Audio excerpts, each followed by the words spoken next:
হুজুর বদ নজর থেকে বাঁচা যায় কিভাবে? বাঁচার উপায় আছে না ভাই?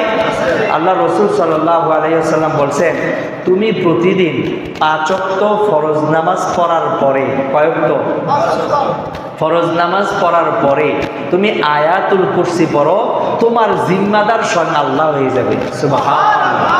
শুধু তাই না, সূরা ফালাক, সূরা নাস, সূরা ইখলাস, এই 3টা সূরা 3 বার করে 3 তিরিকা 9 বার পরে হাতে ফু দিয়ে আপনার শরীরটাকে 3 বার মুছে ফেলুন।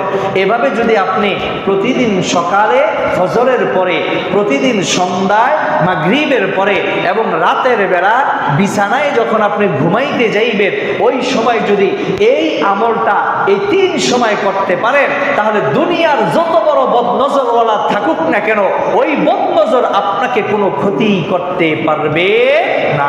আপনার ছোট্ট বাচ্চা যদি থাকে, ওই বাচ্চাগুলোকে আপনি এই সূরাগুলি পড়ে পড়ে ফুঁক দেন, পাশাপাশি একটি দোয়া পড়ে তাদেরকে ফুঁক দেন, আউযু বিকালিমাতিল্লাহি তাম্মাতি মিন কুল্লি শাইতানিন ওয়া হাম্মাতি ওয়া মিন কুল্লি আইনিন লাম্মা।